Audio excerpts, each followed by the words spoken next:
Jesus Cristo é o Senhor.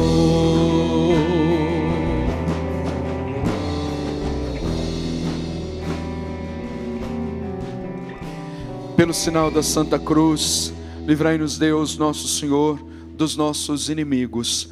Em nome do Pai, e do Filho, e do Espírito Santo. Amém. Louvado seja nosso Senhor Jesus Cristo.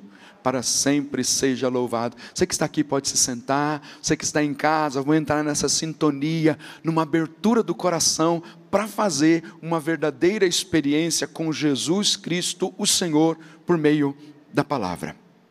Eu quero falar com você hoje sobre fé. Vamos falar de fé. Vamos falar de profissão de fé, de professar a fé verdadeiramente em Jesus Cristo, nosso Senhor. Eu quero que você abra a sua Bíblia na carta aos Efésios, capítulo 4, versículo 1, e segure aí essa passagem, porque é a partir dela que nós vamos meditar, mas eu quero só fazer uma breve introdução, falando para você de algo muito importante. Tudo é importante no que se refere à palavra de Deus, mas veja, nós estamos vivendo na igreja o tempo comum, na estrutura da liturgia, e interrompemos a leitura do Evangelho de São Marcos para começar a fazer uma leitura seguida por esses domingos seguintes do capítulo 6 do Evangelho de São João, cujos primeiros versículos você vai ouvir na missa de hoje. É um grande capítulo, chamado de o discurso do pão da vida, ou o discurso eucarístico. E eu não quero nem me deter nos primeiros versículos que são próprios da missa de hoje, mas eu quero falar de uma grande profissão de fé, que encerra o capítulo 6, para depois também chegarmos aqui na carta aos Efésios, capítulo 4, e meditar sobre a grande profissão de fé que o apóstolo Paulo nos chama a fazer. O que eu quero dizer para você? Uma grande multidão começou a seguir Jesus por causa dos milagres que ele estava fazendo. E Jesus fez inúmeros milagres. Jesus curou doentes, Jesus ressuscitou mortos, Jesus realizou grandes obras. Então, aquela multidão, empolgada com isso, foi correndo atrás de Jesus. Com desejo de ouvi-lo, é verdade, mas num primeiro momento, interessada só nos sinais, nos milagres que ele estava realizando. No texto de hoje, Jesus faz a multiplicação dos pães. 5 pães e 2 peixes, multiplica para aquela multidão de 5.000 homens, sem contar as mulheres e as crianças, e é um grande milagre. No fim do texto, o escritor sagrado usa a seguinte expressão: o povo olha para Jesus e reconhece que ele é um grande profeta. Mas o processo pedagógico apresentado pelo Evangelho de São João tem um objetivo. O objetivo é de que cada sinal, cada milagre que Jesus realiza, tem o objetivo de despertar as pessoas para a fé, para viver a fé. Isso aconteceu com o cego de nascença. Depois de curado, ele identifica Jesus como um grande personagem ali em Israel, depois identifica como um profeta, mas desperta o entendimento dele é aberto pela graça de nosso Senhor, e ele entende que Jesus não é um simples profeta, não é uma pessoa importante da sociedade simplesmente, mas é o Messias, é o Cristo, e é um passo significativo, porque despertou para a verdadeira fé. Quando Jesus ressuscita Lázaro, a conclusão é que a ressurreição de Lázaro teve o objetivo de fazer com que aqueles que estavam ali chorando a morte de Jesus, acreditassem em Jesus, o Cristo. A samaritana desperta depois para uma consciência, de um entendimento verdadeiro, de que aquele homem que falou com ela não é um profeta, é Jesus, o Cristo. Está vendo o processo? É um personagem importante, é um profeta, mas o terceiro passo é o mais importante, é fazer uma experiência com Jesus, o Cristo. Jesus, que não é só um personagem importante da história, que não é só mais um profeta, mas é Jesus, o Cristo, o Filho de Deus. Esse processo, essa experiência com Jesus é fundamental para mim e para você. Para a gente não ficar somente olhando para Jesus como alguém muito importante, equiparando-o até a grandes fundadores de religiões, a grandes filósofos. Não, não é nada disso. Jesus é o Cristo, o Filho de Deus, aquele que pode mudar completamente a minha história e a sua história de vida. É o Cristo, o Senhor. A gente não pode ter dúvida disso. Não ter dúvida disso. Jesus é o Cristo, o Senhor da nossa vida. Mas eu volto aqui na multidão que depois da multiplicação dos pães até identificou Jesus como um grande profeta. Ele é um profeta, é um grande profeta. Mas se você continua lendo todo o capítulo 6, chega um momento em que essa multidão que estava somente interessada nas coisas que Jesus estava fazendo, mas não estava interessado em Jesus efetivamente, o Cristo, começou a ir embora. Ora, Jesus começou a falar de uma palavra exigente, chamando-os a um compromisso. E aí eles disseram, essa palavra é muito dura, quem a pode seguir? E começaram a ir embora. Só que chegou um momento em que Jesus dirigiu-se aos seus discípulos e disse assim, vocês também vão querer ir embora? Jesus olhou para os discípulos e é o finalzinho do capítulo 6, versículo 66, diz assim, a partir deste momento, muitos discípulos se afastaram e não mais andavam com ele. E não só os discípulos próximos, mas uma multidão, ficou um número muito reduzido. O resto de fidelidade ficou ali diante de Jesus. Aí Jesus disse aos 12, vós também quereis ir embora? Simão Pedro respondeu, a quem iremos, Senhor? Tu tens palavras de vida eterna. Nós cremos e sabemos firmemente que tu és o Santo de Deus. E eu fico imaginando que a pessoa de Pedro, que tomou essa decisão de fazer essa profunda profissão de fé, como também no capítulo 16 do Evangelho de São Marcos, Pedro faz, do Evangelho de São Mateus, melhor, ele faz uma grande profissão de fé, e Jesus disse assim, olha, não foi o ser humano que te revelou isso, mas foi o meu Pai que está nos céus, não era fruto da sua capacidade intelectual, mas era Deus mesmo revelando a ele. Quando Pedro diz assim, aonde iremos? Só tu tens palavra de vida eterna. Eu fico imaginando novamente Jesus dizendo, olha, isso não é capacidade sua, é fruto da graça de Deus agindo na sua vida. É um despertar de um entendimento para entender quem é Jesus. É esse passo significativo que nós queremos que você dê, que você e toda a sua família, um passo significativo de fazer uma experiência de fé verdadeira com Jesus, a tal ponto de entender que Ele é o Cristo, o Senhor, e que sem Ele nós não podemos ir a lugar nenhum. Só tu tens palavra de vida eterna.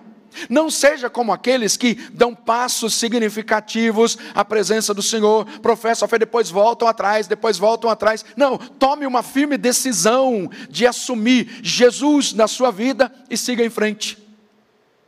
Com isso, com essa palavra, que Pedro coloca na nossa boca também agora para dizer a Jesus, aonde iremos nós? Só tu tens palavra de vida eterna.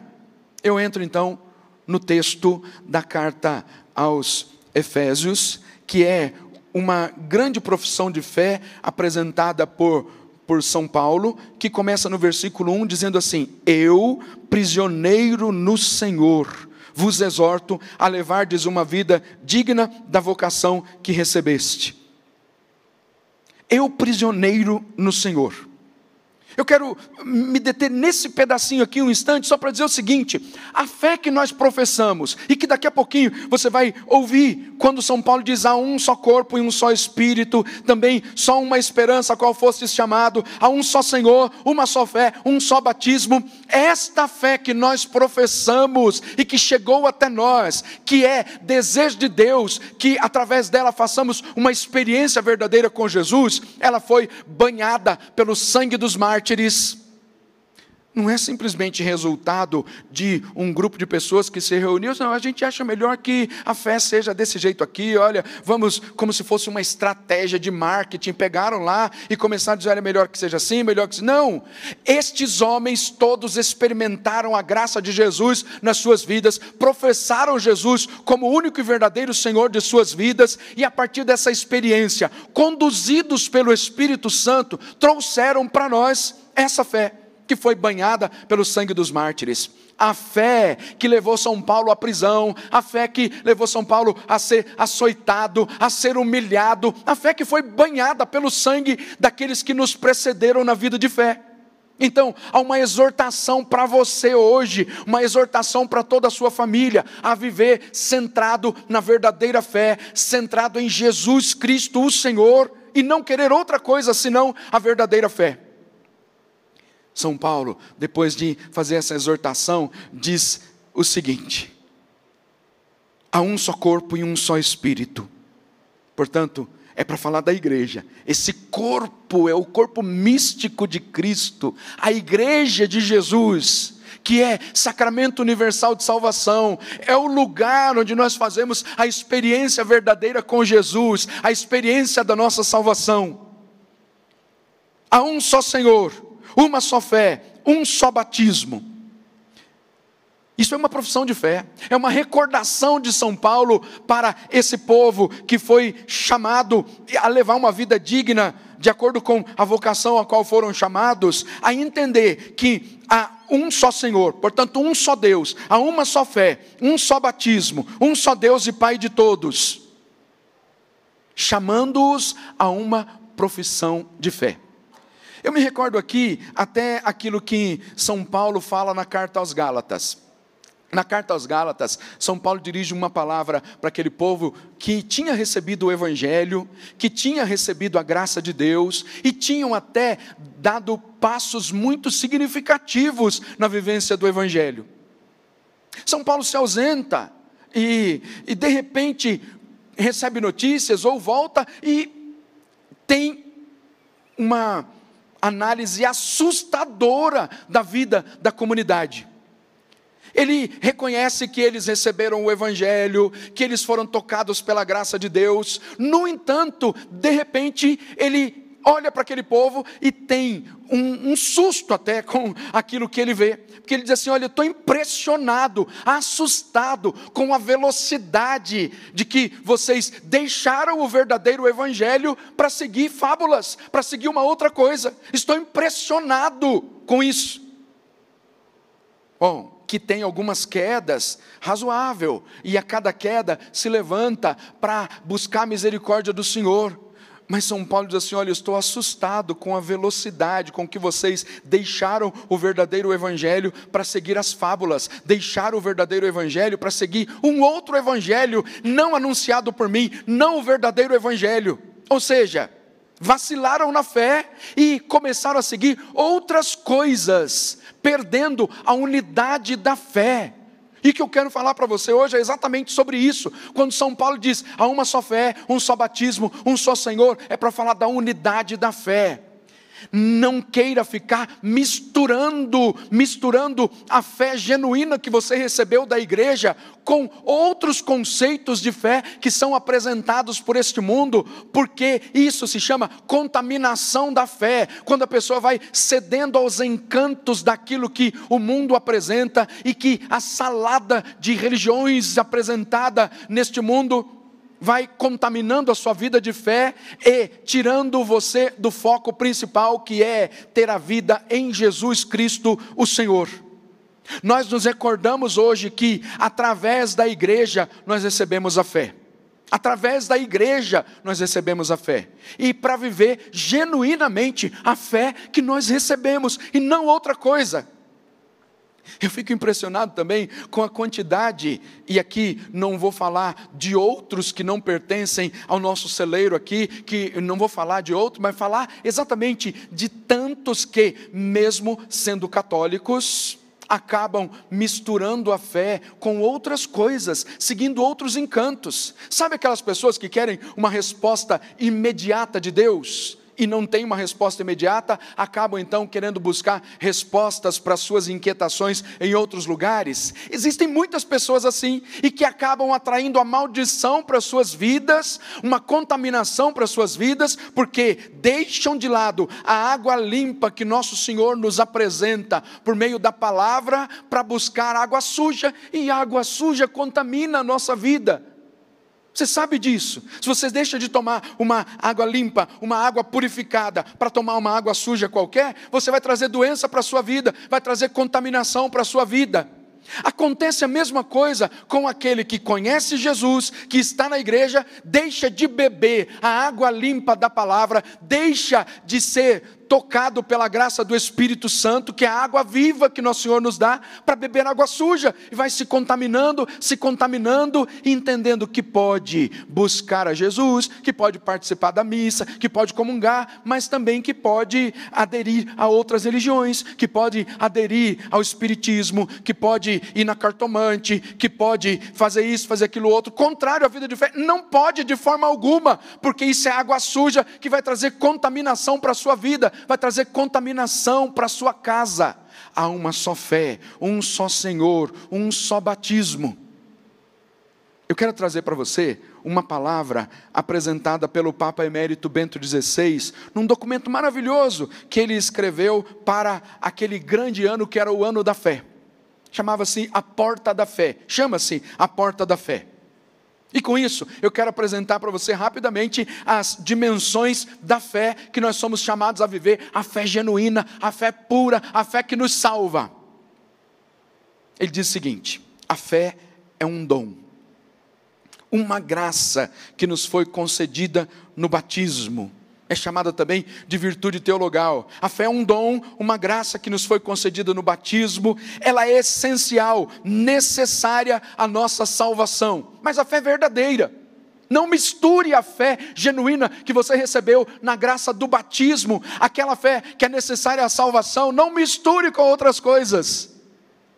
Essa fé é necessária para a nossa salvação. Carta aos Hebreus, capítulo 11, versículos 6 e 7, diz assim: sem fé é impossível agradar a Deus, pois quem dele se aproxima deve crer que ele existe e recompensa os que o procuram. Isso quer dizer, a fé é necessária para a nossa salvação. Esta fé que você recebeu no dia do batismo, que eu recebi no dia do batismo, que não é um conceito não é só um conceito. A gente pode aqui definir o conceito de fé, mas a graça que você recebeu no dia do batismo, aquela graça que te fez filho de Deus, que te regenerou, que te fez nova criatura, que te inseriu na vida divina, nesse dia você recebeu também a graça da fé, necessária para a salvação, não como um conceito, mas uma marca impressa aí na sua alma, que o Catecismo da Igreja Católica fala que é indelével, ou seja, nada pode apagar essa graça que você recebeu no batismo.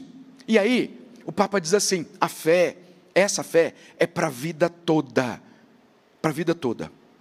A porta da fé que se abriu para nós na graça do batismo é para a vida toda. A porta da fé que introduz na comunhão, na vida de comunhão com Deus e permite a entrada na sua igreja, está sempre aberta para nós. Ou seja, o Senhor quer que sempre façamos uma experiência verdadeira de fé. Mas veja, como é que é possível fazer essa experiência de fé? Ele diz assim: é possível cruzar este limiar quando a palavra de Deus é anunciada e o coração se deixa plasmar pela graça que transforma. Então você entendeu que o nosso empenho em anunciar o Evangelho para você, em anunciar a palavra, é para que você seja plasmado pela presença de nosso Senhor por meio da palavra, e a escuta da palavra vai gerar a verdadeira fé, a fé necessária para a salvação. Espero que você esteja entendendo isso. É possível cruzar esse limiar de fé quando a palavra de Deus é anunciada e o coração se deixa plasmar pela graça que transforma. E aí, a partir desse dia, pela graça do batismo, e também, se você se esqueceu do batismo, porque muita gente batizado, mas vive no mundo como um pagão batizado, depois tem uma oportunidade de fazer uma experiência com Jesus por meio da palavra, como nos diz o Papa. É possível cruzar esse limiar de fé, fazer essa experiência de fé, quando a palavra de Deus é anunciada e o coração se deixa plasmar pela graça que transforma. Depois de ser tocado por essa palavra, e aí nós nos recordamos dos valores do batismo, do valor da graça que o Senhor nos concedeu, e a graça do batismo no Espírito Santo reaviva em nós a graça batismal. Depois disso, é uma experiência para a vida toda, para a vida toda. A fé que nós recebemos é para ser vivida até a morte, até entrarmos nos céus. A gente vai percorrendo toda essa caminhada, dia após dia, como igreja peregrina que somos, até a hora da nossa morte. É a fé para toda a vida.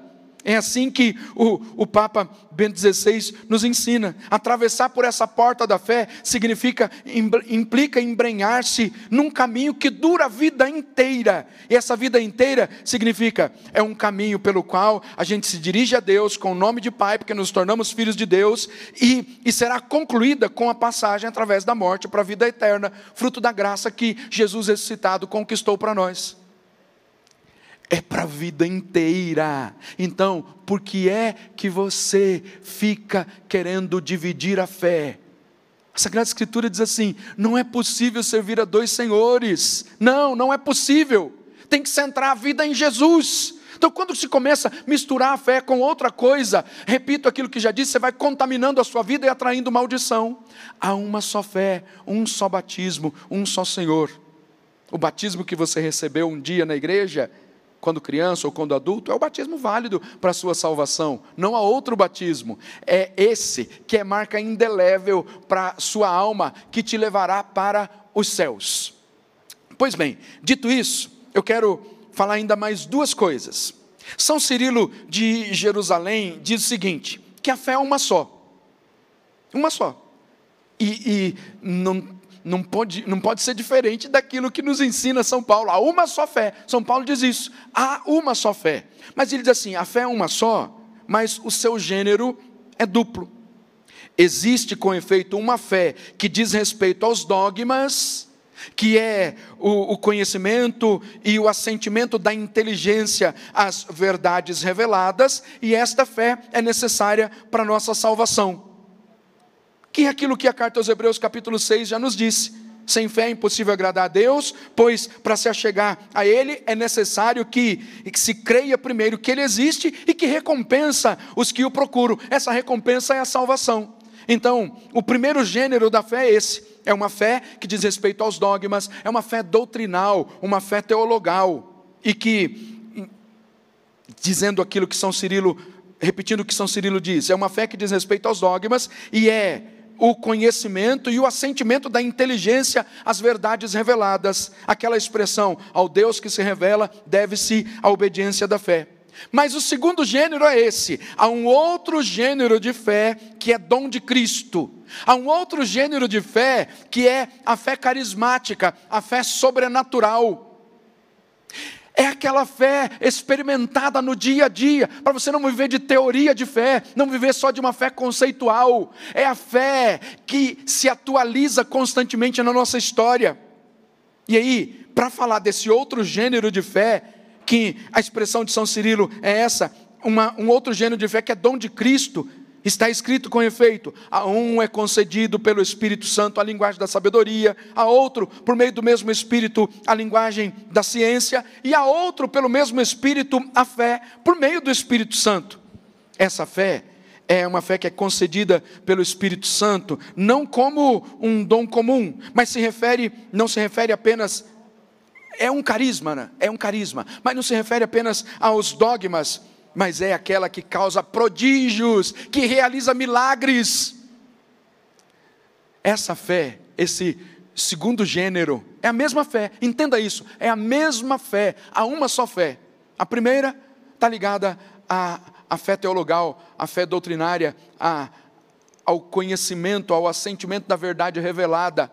A outra é carisma extraordinário, a mesma fé, dois gêneros, um duplo gênero para a mesma fé. A fé carismática é essa. A fé carismática é aquela que você professa diante das dificuldades que aparecem na sua vida, quando existe uma situação difícil e que muitos até dizem assim, olha, não vai ter jeito, porque é uma doença incurável, é para a morte essa doença, não vai ter jeito mais. E aí o Espírito Santo desperta no seu coração a fé carismática para dizer o seguinte: a última palavra não é do homem, a última palavra é de Deus. Eu creio no milagre, eu creio que o Senhor tem poder de ressuscitar mortos, eu creio que o Senhor tem poder de chamar à existência do nada um milagre para a minha vida. Essa é a fé carismática. O primeiro gênero é doutrinário, o segundo é essa fé, que é dom, carisma extraordinário, que realiza prodígios. É a fé que nós queremos experimentar dia a dia e que traz um reforço aqui para a chama da fé que está já no nosso coração. É exatamente isso. Nós já temos a fé, mas quando nós a exercitamos, nós vivemos essa fé carismática apresentada por São Paulo na carta aos Coríntios. Sabe o que é isso? É graça de Deus para você não se afastar da verdadeira fé. Há uma só fé. A fé carismática é o exercício da fé, para você entender que o poder de Deus continua atuando aqui, agora, na nossa vida, na nossa história. É o poder de Deus que continua realizando milagres na sua vida. Você não precisa ficar buscando em outros lugares. Você não precisa ficar contaminando a sua vida de fé com tantas outras coisas que são apresentadas por aí. Exercite a sua fé. O Espírito Santo já te deu a fé. Exercite a fé. Por esta fé você vai alcançar milagres para a sua vida. Você quer milagre? Então, você que está aqui, você que está em casa, diz assim comigo: Senhor Jesus, eu preciso viver essa experiência de uma fé sobrenatural, de uma fé carismática, que traz o milagre para a minha vida, que do nada traz à existência o milagre para a minha vida. Eu quero rezar também por você que está aí na sua casa, talvez triste, abatido, desanimado na vida de fé, porque foi misturando a sua fé com tantas coisas por aí, com tantos outros conceitos de fé, e hoje está aí, triste, desanimado na sua vida de fé. Jesus quer ir ao seu encontro. Jesus quer tocar a sua vida agora, para refazer as suas forças. Levanta a cabeça, cria ânimo. Você que está aqui, fica de pé também, por favor. Cria ânimo também. Se você perdeu o ânimo de fé, peça agora essa experiência sobrenatural que te enraiza em Jesus, o Senhor. E se por acaso andou por aí procurando respostas para suas inquietações, fala para Jesus hoje: Senhor, eu renuncio tudo isso, eu não quero viver mais essa fé contaminada, eu quero viver a fé genuína, verdadeira, que o Senhor trouxe para o meu coração, que o Evangelho trouxe para a minha vida. Senhor Jesus, toca nos corações daqueles que estão em casa e nos corações daqueles que estão aqui, Senhor, buscando a Tua presença. Realiza um milagre, traz o impacto da Tua graça para esses corações, para que sejam fortalecidos na fé. Traz cura, traz libertação, expulsa toda maldição, todo espírito imundo, todas as coisas ruins que foram adquiridas ao buscar outras coisas neste mundo que não a verdadeira fé. Senhor Jesus, nós cremos que o Teu nome poderoso tem poder sobre a nossa vida, e é neste nome que nós queremos centrar a nossa história. Jesus, o Senhor, em Ti nós confiamos, contigo nós seremos vencedores, contigo, Senhor, nós viveremos a verdadeira fé. Obrigado, Jesus. Obrigado, Jesus. Tu és o Deus do impossível, Deus dos milagres. Eu sei que Tu és o Deus de milagre. Você acredita nisso? Então diga para Jesus que você sabe. Eu sei que Tu és o Deus do impossível.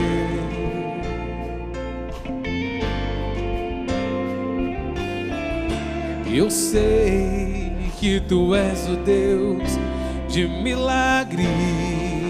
Tu que ouves a nossa oração. Tu que ouves a nossa oração, Tu que escutas o nosso clamor,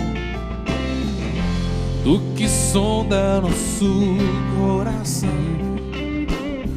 Tu que sabes o que precisamos. Levanta seus Senhor, braços e peça, realiza. Realiza um milagre em mim, Jesus. Realiza um milagre em mim, Senhor. Eu necessito da Tua intervenção na minha vida. Realiza um milagre em mim, Jesus. Realiza um milagre em mim, Senhor. Eu necessito da Tua intervenção na minha vida. Eu quero rezar por você. Ó Deus Todo-Poderoso, que conhece todas as coisas e sabe da nossa vida, em nome de Jesus, o Teu Filho, eu quero te pedir, realiza um milagre na vida daqueles que já desanimaram, achando que não tinha mais jeito. Realiza o Teu milagre, Senhor, a Tua graça, o Teu poder, pela fé que nós professamos, pela fé da igreja, pela fé da bem-aventurada Virgem Maria, na intercessão da Santa Mãe de Deus, na intercessão dos santos apóstolos. Realiza, Senhor, o milagre na vida destes Teus filhos, Senhor Jesus. Que a bênção da cura, da restauração e da libertação esteja na vida destes Teus filhos, em nome do Pai e do Filho e do Espírito Santo, amém, amém. Obrigado, Senhor, muito obrigado pela Tua graça, muito obrigado pela Tua bênção na nossa vida. A Ti toda a honra, toda a glória, toda a graça, para sempre, amém, amém, amém. Canta, realiza um milagre em mim. Realiza um milagre em mim, Jesus. Realiza um milagre em mim, Senhor. Eu necessito da Tua intervenção